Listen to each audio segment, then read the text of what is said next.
Hello guys, welcome to my YouTube channel WiFi success classes. Guys, एक बार फिर मैं आपके साथ एक नए वीडियो लेक्चर के साथ। इस वीडियो लेक्चर में आज मैं आपको पढ़ाऊंगा पोइट्री से next poem. The name of the poem is the song of the free. Guys, this poem the song of the free is composed by Swami Vivekananda. Guys, this poem is thought provoking poem and it will provide you a highly and motivative thought. ये कविता एक ऐसी कविता है जो आपको बहुत ही उच्च कोटि की विचारधाराओं को देने वाली कविता है। So guys, without wasting the time, let's start the poem. Start करते हैं इस पोएम को। पोएम की जो भी टेक्स्ट है, जो भी लाइन्स हैं, वो आपको आपकी स्क्रीन पर मिल जाएंगी, आप देख सकते हैं। Guys, the first stanza of this poem is, इस कविता का जो सबसे पहला स्टेंजा है गाइज, वो ये है।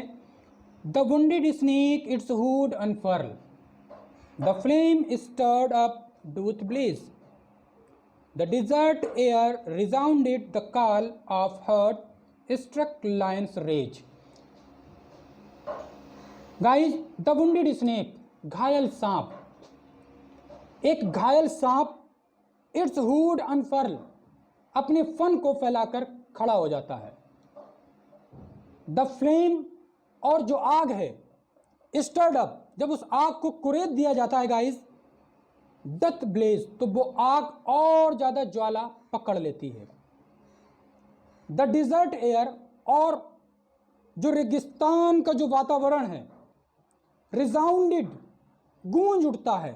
The call of a heart struck lion's rage, एक घायल शेर की क्रोध में आकर जब उसकी आवाज निकलती है, तो एक क्रोधित शेर की आवाज से वो पूरा का पूरा रेगिस्तान गूंज उठता है। गाइस, इस स्टेंजा में स्वामी विवेकानंद कहना चाहते हैं, जिस प्रकार से एक घायल सांप क्रोध में आकर, बदले की भावना में आकर अपने फन को फैलाकर खड़ा हो जाता है। इट मीन्स, ये सीख है हम इंसानों के लिए कि किसी को तकलीफ ना पहुंचाएं, कि जब आप किसी को तकलीफ पहुंचाते हैं तो वो आपसे बदले की भावना रखता है, और कमज़ोर से कमज़ोर व्यक्ति या प्राणी भी आपके सामने एक बलवान शत्रु की तरह आपके सामने खड़ा हो जाता है। सर्प जैसे जीव मनुष्य से डरकर भागते हैं, बट जब उसे कोई घायल कर देता है, मृत्यु को देखकर या बदले की भावना से, वो सर्प भी आपसे बदला लेने के लिए अपने फन को फैलाकर खड़ा हो जाता है। इसलिए स्वामी विवेकानंद कहना चाहते हैं कि जिस तरह से सर्प को घायल कर दिया जाता है और वो हमारे लिए नुकसानदायक बन जाता है, हमें लोगों को पहचानना चाहिए कि जो सर्प जैसी क्वालिटी रखने वाले लोग हैं, जो सर्प जैसे लोग हैं, उनसे हमें दूर रहना चाहिए और उनको आधी चोट नहीं देना चाहिए, क्योंकि घायल सांप हमारे लिए खतरे की निशानी है। दूसरा एग्जाम्पल देते हैं गाइस, कहते हैं आग भी, जब आग जल रही होती है, अगर आग को आप कुरेद देते हैं तो आग की ज्वाला और भड़क जाती है। इट मीन्स, हम इंसानों में कुछ ऐसे भी लोग होते हैं जो आग की भांति होते हैं। यदि आप उस आग को कुरेद देते हैं, इट मीन्स ऐसे व्यक्तियों को आप छेड़ देते हैं या उनको तकलीफ पहुंचा देते हैं, तो वो भभकने लग जाते हैं। इट मीन्स वो हमको ज्वाला की तरह नुकसान पहुंचा सकते हैं। तीसरा एग्जाम्पल देते हैं और कहते हैं कि एक घायल शेर जब क्रोध में आकर दहाड़ता है, तो उसकी दहाड़ से पूरा का पूरा रेगिस्तान या जंगल गूंज उठता है। गाइस, इन तत्वों के माध्यम से स्वामी विवेकानंद हमें बतलाना चाहते हैं, ऐसी ही क्वालिटी रखने वाले हमारे आसपास, हमारे जीवन में लोग भी हुआ करते हैं। कोई सर्प जैसी क्वालिटी रखता है, तो कोई आग जैसी, तो कोई शेर जैसी। इट मीन्स, हर हालत में किसी को छेड़ना और नुकसान पहुंचाना नुकसानदायक और हानिकारक है, क्योंकि रिटेलिएशन होगा जरूर। मीन्स, अगर आपको किसी के साथ एक्शन करते हैं तो रिएक्शन होगा जरूर। आप किसी को चोट पहुंचाते हैं तो पलटवार होगा जरूर। इसलिए समझदार लोग दूसरों को नुकसान नहीं पहुंचाते और शांति से अपनी तरक्की की ओर बढ़ते हैं। ये संकेत है स्वामी विवेकानंद के।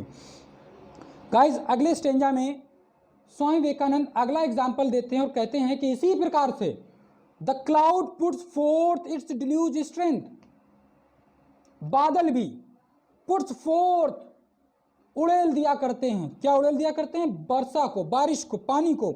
इट्स डिल्यूज स्ट्रेंथ, फुल ताकत से। इट मीन्स बादल भी भयानक बारिश कर देते हैं, मूसलाधार बारिश कर देते हैं। और कब कर देते हैं? When lightning cleaves it's breast, जब बिजली बादलों के सीने को चीर देती है। जब बिजली बादलों का सीना चीर देती है तो बादल भी बुरी तरीके से बारिश कर दिया करते हैं। इसी प्रकार से 4 एग्जाम्पल देने के बाद गाइस स्वामी विवेकानंद अपने मेन पॉइंट, मेन बिंदु पे आते हैं और कहते हैं ठीक इसी प्रकार से, जिस प्रकार से घायल सांप बदले की भावना से फन फैला लेता है, आग को कुरेदने से ज्वाला भड़क उठती है, और घायल शेर जब दहाड़ता है तो पूरा जंगल, पूरा रेगिस्तान गूंज उठता है, और बादलों के बिजली द्वारा बादलों के सीना चीर देने पर जिस प्रकार बादल भयानक वर्षा कर देते हैं, इसी प्रकार से When the soul is stirred, जब किसी व्यक्ति की, जब किसी महान व्यक्ति, वो महान व्यक्ति जो अपनी महानता को, अपने गुणों को, अपनी क्वालिटीज़ को छिपा कर बैठा है, या वो खुद को ही नहीं जानता, या खुद की शक्ति को ही नहीं पहचानता, जब उसकी आत्मा को कुरेद दिया जाता है, जब एक महान व्यक्ति, एक गुणवान व्यक्ति की आत्मा को कुरेद दिया जाता है टू इट्स इनमोस्ट डेप्थ, और उसकी दिल की गहराई तक उसे चोट पहुंचा दी जाती है, the great once unfold their best, और तब वो महान व्यक्ति अपने अंदर छिपी हुई शक्ति को निकालकर बाहर रख देते हैं। गाइस, स्वामी विवेकानंद हमें बताना चाहते हैं कि हर सिचुएशन में दूसरों को छेड़ना, नुकसान पहुंचाना अपने लिए नुकसान के बराबर है, क्योंकि कुछ व्यक्ति सर्प जैसे होते हैं, उनको अगर आप नुकसान पहुंचाते हैं तो वो आपको बदले की भावना से नुकसान पहुंचाएंगे। कुछ आग जैसे होते हैं, अगर आप उन्हें कुरेदते हैं तो आपको वो नुकसान पहुंचाएंगे। कुछ शेर के जैसे होते हैं, अगर आप उनको घायल कर देंगे तो उनकी दहाड़ आप सह नहीं पाएंगे। और कुछ बादलों की तरह होते हैं, जब आप उनके सीने को छलनी कर देते, चीर देते हैं, तो वो अपने गुस्से में आकर भयंकर बारिश की तरह आपको तहस नहस कर देते हैं। और कुछ महान लोग होते हैं, और जब उन महान लोगों के दिल को, आत्मा को चोट पहुंचाई जाती है तो वो अपनी महानता को निकाल कर बाहर रख देते हैं। यानी कि अलग अलग व्यक्ति की अलग अलग क्वालिटी होती है, इसलिए हर सिचुएशन में आपको किसी को भी छेड़ना और नुकसान पहुंचाना आपके लिए हानिकारक है। मोस्टली देखा जाता है कि हमेशा व्यक्ति एक दूसरे व्यक्ति को किसी न किसी तरीके से नीचे दिखाने की कोशिश करता है, इंसल्ट करने की कोशिश करता है, अपने आप को दूसरे से बेहतर बताने की कोशिश करता है, अपनी पर्सनालिटी, अपनी एजुकेशन, अपनी पावर, वेल्थ, ना जाने किस किस चीज़ का गुरूर दिखाकर सामने वाले को पीछे बताने का या इंसल्ट करने का या उसको नीचे गिराने की कोशिश करते हैं। और ये सारी चीज़ें उस करने वाले के लिए हानिकारक होती हैं। और क्या बेहतर होती हैं, स्वामी विवेकानंद बताते हैं, कहते हैं let's eyes grow dim and ears grow faint. कहते हैं बल्कि करना ये चाहिए कि आपको अपने मकसद की ओर, अपने टारगेट की ओर मेहनत से आगे बढ़ना चाहिए। और इस मेहनत के दौरान और इस कामयाबी को पाने के दौरान लेट आइज ग्रो डिम, अगर आपकी आंखें कमज़ोर पड़ती हैं तो उनकी परवाह ना करो, उनको कमज़ोर पड़ने दो। एंड एयर्स ग्रो फेंट, और आपके कान कमज़ोर पड़ते हैं तो पड़ने दो। इट मीन्स अगर आपका शरीर भी कमज़ोर पड़ रहा है संघर्ष में, मेहनत में, तो उसकी परवाह ना करें।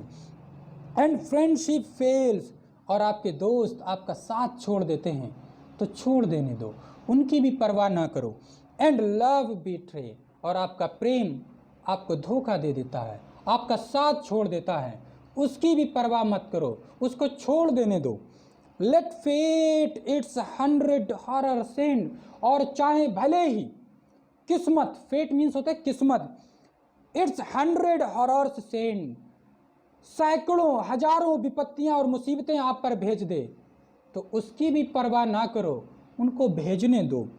And clotted darkness block the way, और चारों तरफ से अंधकार यानी कि मुसीबतें आपको चारों तरफ से घेर लें, उसकी भी परवाह मत करो, उनको घेरने दो। और अगर आप करो तो क्या करो? And nature was one angry frown to crush you out, और ये पूरी प्रकृति तुम्हारे खिलाफ हो जाए और क्रोध में आकर तुम्हारे जीवन में तहस नहस कर दे, तुम्हारे जीवन को तहस नहस कर दे। कहते हैं उसकी भी परवाह ना करो। स्टिल नो माई सोल, इसके बावजूद भी ईश्वर की शक्ति को पहचानो, ईश्वर को पहचानो और उस शक्ति को पहचानो जो शक्ति तुम्हारे अंदर है। वो शक्ति क्या है? यू आर डिवाइन, आप दिव्य हो। इट मीन्स इंसान के अंदर जो आत्मा होती है वो परमात्मा का रूप होती है। इसलिए ये जो माउथ पीस है इस कविता का, वो कविता का mouthpiece poet himself, poet है, बट पोइट जो है वो कहना चाहते हैं कि ईश्वर कहता है। ये जो पोइट कह रहे हैं वो कौन कहता है? ईश्वर कहता है। ईश्वर के नज़रिए से आपके सामने पोइट ये बात रखते हैं और कहते हैं कि स्टिल नो माई सोल, मेरी आत्मा को पहचानो। मतलब ईश्वर की वाणी में कह रहे हैं कि ईश्वर की जो आत्मा है उसको पहचानो। यू आर डिवाइन, तुम दिव्य हो। इट मीन्स परमात्मा मनुष्य से कहता है कि तुम्हारे अंदर जो आत्मा है वो क्या है? परमात्मा का रूप है। इट मीन्स तुम्हारे अंदर एक दिव्य शक्ति है आत्मा के रूप में, और इसकी अपनी एक विशेषता है। मार्च ऑन एंड ऑन, और अपनी उस दिव्य शक्ति को पहचानो और मार्च ऑन एंड ऑन, और आगे की ओर बढ़ते रहो, अपने लक्ष्य की ओर बढ़ते रहो। Nor right nor left but to the goal, ना इधर देखो ना उधर देखो, ना दाएं देखो ना बाएं देखो, ना इस मुसीबत को देखो ना उस मुसीबत को देखो, सिर्फ और सिर्फ अपने टारगेट, लक्ष्य या अपने उद्देश्य को देखो। गाइस, एक बार इस स्टेंजा को, इस पोएम को हम दोबारा देखते हैं।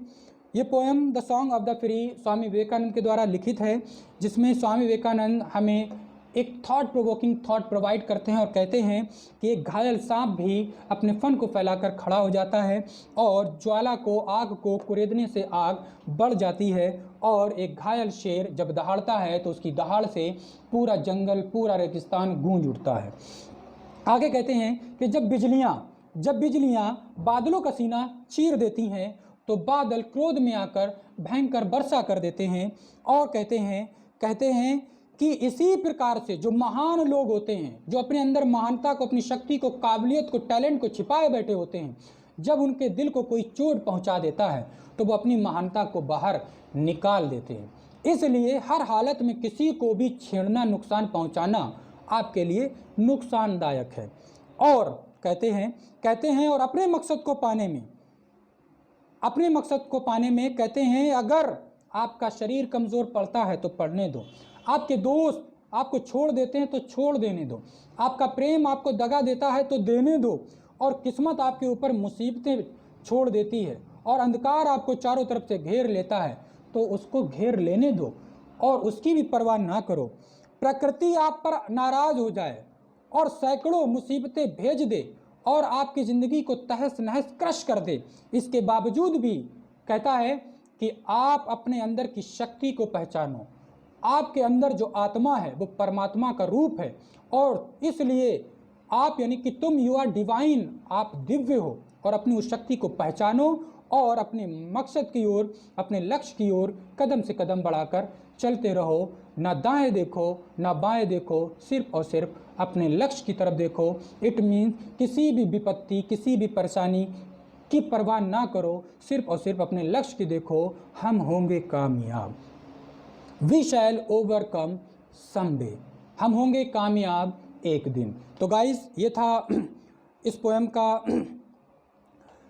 एक्सप्लेनेशन। अब हम चलते हैं इस पोएम के सेंट्रल आइडिया में। Guys, poem the song of the free is composed by Swami Vivekananda. इस कविता को स्वामी विवेकानंद ने लिखा है। आप इस सेंट्रल आइडिया को नोट कर सकते हैं अपनी कॉपी पर। In this poem the poet says that इस कविता में कवि कहता है कि there is a lot of misery in human life, कि इंसान के जीवन में बहुत सारे कष्ट हैं, यानी कि इंसान का जीवन कष्टों से भरा है। कोई इस संसार में इंसान यानी कि मनुष्य ऐसा नहीं है कि जिसके जीवन में कष्ट ना हो। तो इंसान का जीवन कष्टों से भरा हुआ है।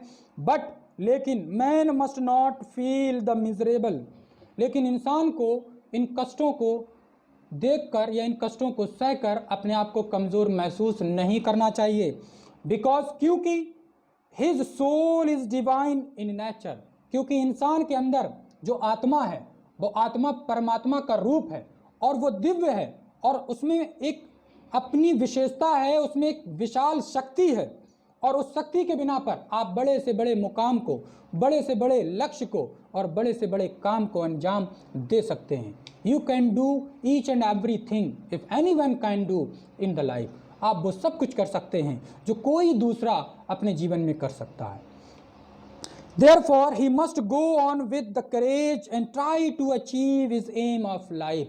इसलिए आपको और हमको चाहिए कि हम अपने लक्ष्य की ओर बढ़ते रहें पूरे हौसले के साथ, पूरे उत्साह के साथ, पूरी वीरता के साथ, और हम परवाह न करें किसी भी विपत्ति समस्या का, बल्कि हमें सिर्फ और सिर्फ अपने जीवन के लक्ष्य की ओर बढ़ते रहना चाहिए।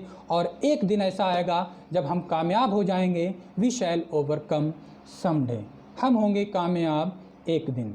गाइस, आई होप सो कि आपको हमारा आज का ये वीडियो लेक्चर पसंद आया होगा।